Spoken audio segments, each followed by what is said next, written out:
Hey guys, JSimLady here. Welcome or welcome back. I am doing another Sims 4 speed build, or rather, in this case, it's more of a Sims 4 remodel and redecorate of a San Myshuno apartment from the expansion pack City Living.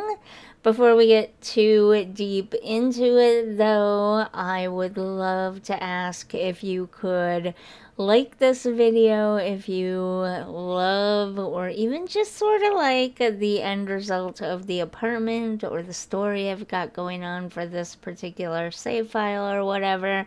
It really lets me know what people are enjoying and what they're not enjoying and where I'm doing good and where I need to improve a little bit. Also, if you want to see more stuff like this, maybe you would consider subscribing as well. That would be great. Let me know any comments you have down below. So let's get into the story of this apartment. This is an apartment for my long legacy save file.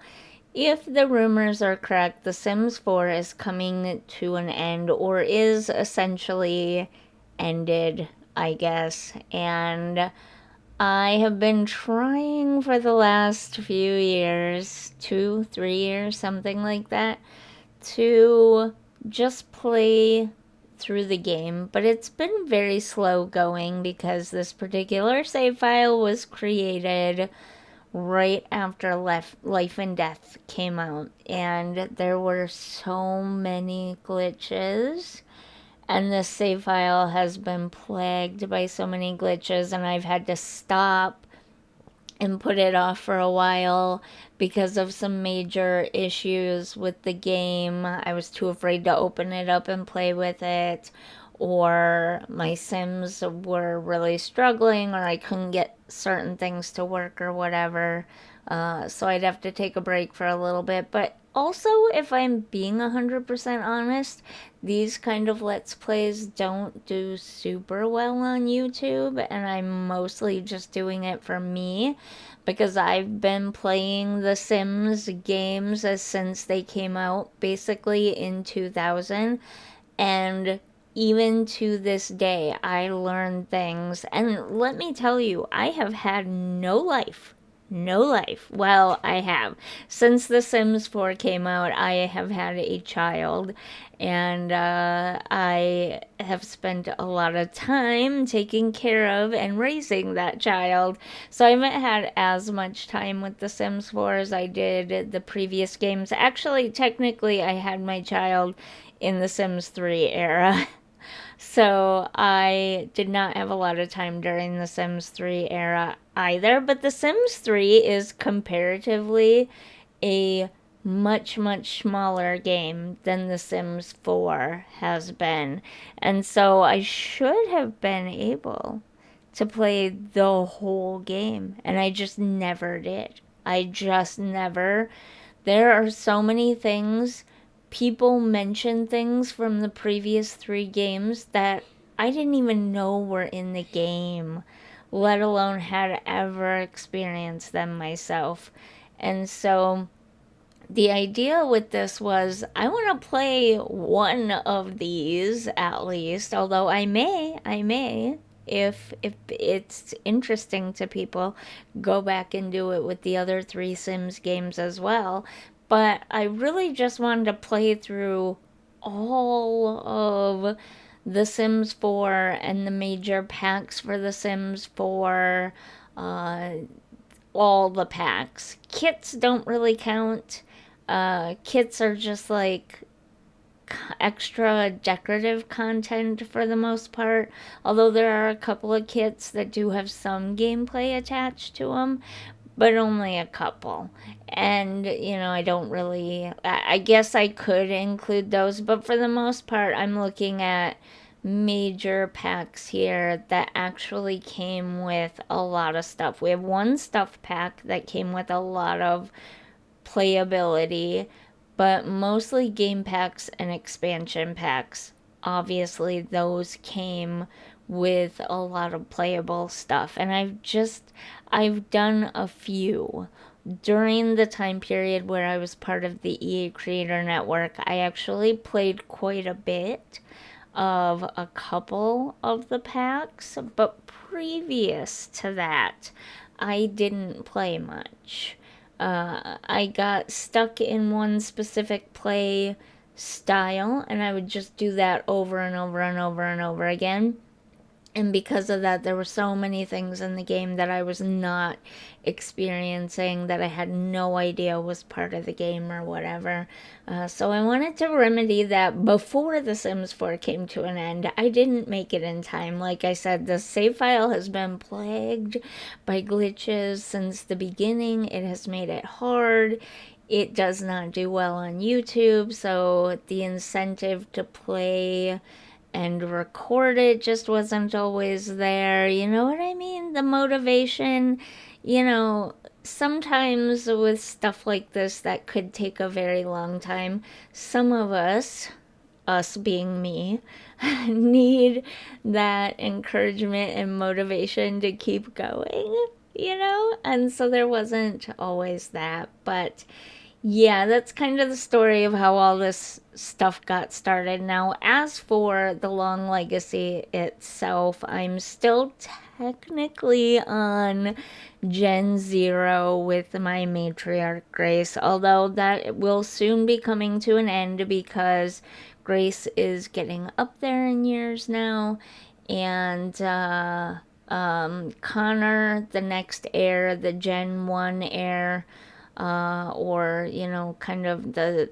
first full generation that we'll play through, but like Gen 2 of the playthrough. I don't know, it's very confusing. The game counts it as Gen 1 because you don't literally play the entire life of Gen 0. That's like your starting out sim, and it doesn't start counting till Gen 1. But anyways, Connor is already an adult, and pretty soon his younger brother and sister will be off to college and on with their own lives, and they will move out and they will go into the world and live their lives. And Connor will basically more or less become the main character, with Grace slowly fading into the background as she nears the end of her life. And that is going to be such a hard episode for me. I've only ever accidentally, mind you, let Grace die once since I created her, and that was during the 100 baby challenge, when I swear I told her to go get some food and eat, but I don't know what happened and she ended up starving to death. So yeah, I almost cried. I almost cried, and I never let her die before that, and I've never let her die since. So it's gonna be a tough episode for me when that day comes. I'm also thinking about redoing the cemetery when that day comes, here in the Long Legacy file. I was just taking random builds that I had been making and adding them into the Long Legacy save, but I think now my goal is to get rid of those random builds that I was putting in, and make a builds specifically for the Long Legacy. That's something that I feel very strongly about. And I kind of, at the beginning, I was just kind of being lazy, and I didn't know how attached to this save file I was going to get, even with all the problems and the slowness of the series and everything. And now I kind of want to do something special for this particular version of Grace and her family and her legacy and everything. So yeah, I'm going to do builds specifically also for this save file. I don't know that I'm gonna put any of these builds up on the gallery.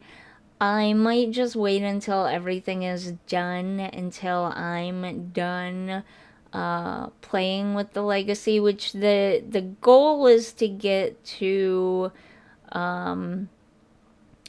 generation 27. You have to give birth to generation 27 before you get the achievement for the ABC challenge in the game, which is a 26 generation legacy.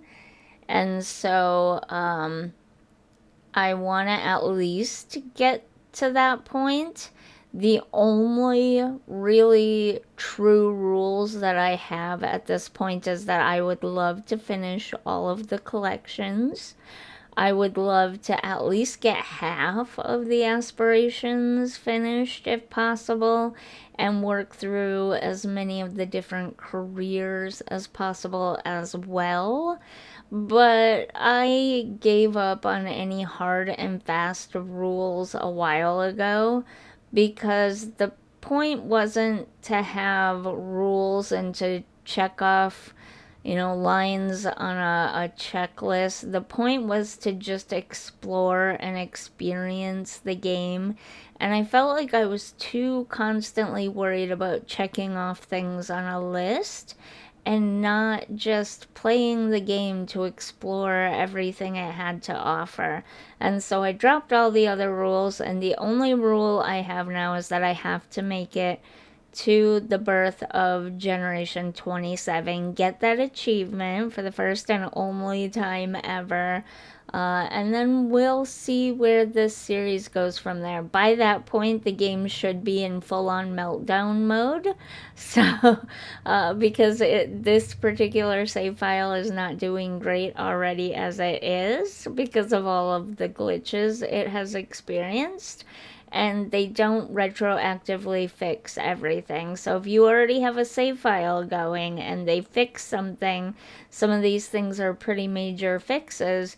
They don't fix in those already created save files, only new ones. So who knows what the save file is going to be looking like up by then. But anyways, my two current, my matriarch basically has gotten a divorce from her husband, and now he has to move out. She's the matriarch. Like, she is the legacy, she is the family. So I have to stick with her.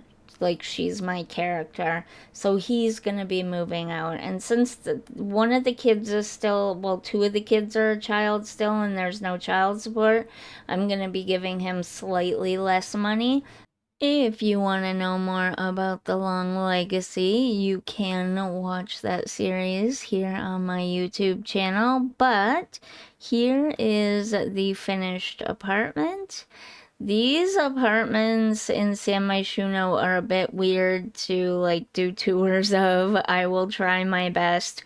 But you have the entryway here, and then a little dining space here. Subasa loves knitting. It's like a major part of his personality, so I included a lot of that stuff everywhere that I could. We have a nice cozy living room here where he can sit in front of the TV and do some knitting, but I also left some space back here for him to include future projects or whatever.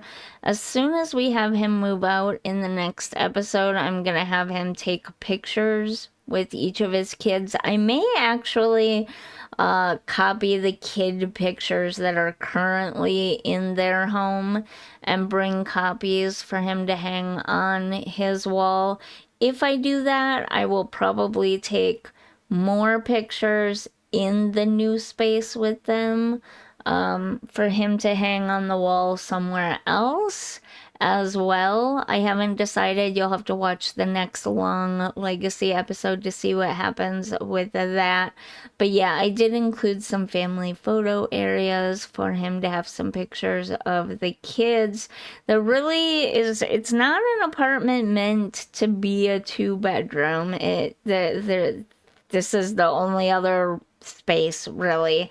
There really isn't much space for a bedroom, a second bedroom in here, but the kids are all getting older anyways, and so I figure if the youngest, who is still a young teen, comes to visit every now and then, Subasa can camp out on the couch for the night. It's a very basic kitchen because Tsubasa is not much of a cook. In fact, he's pretty bad at it. So he doesn't really require much in the kitchen, but also it's a pretty bad apartment. So it's not going to have a great kitchen. Then we have a little hallway here, and he's got some more knitting storage here in the hallway. A not so great bathroom, but it's fine for one sim. He doesn't need a lot, and he doesn't need a lot of space. And then his bedroom, it's again pretty basic. He is just starting out on his own. That is so weird that it's doing that. Sorry about that. He is just starting out on his own again after a very, very long time of living, excuse you, game, living with another sim. So things are going to be a little bit more basic as he gets life going on his own again. Also, I needed to keep it fairly cheap because Grace, that is so annoying, because Grace is going to be keeping the majority of the money for the care and raising of the two younger kids. Especially Adeline, who is still, she is just turned into a teen, so she still has a ways to go yet before she grows up. And so, without any child support or anything in the game, I thought that made the most sense. So this is what Subasa gets. It's not a terrible apartment. It's actually pretty cozy, and it's fairly well decorated considering how very little money he's going to have. And he works long hard hours. He's a good hard worker, so he should be able to upgrade stuff as time goes on. Maybe even someday move to a better apartment or something. I don't know. We'll see what the future holds. But anyways, on that note, I think I'm gonna leave the speed build here. Hopefully you enjoyed it, and I will see you in the next one. Bye!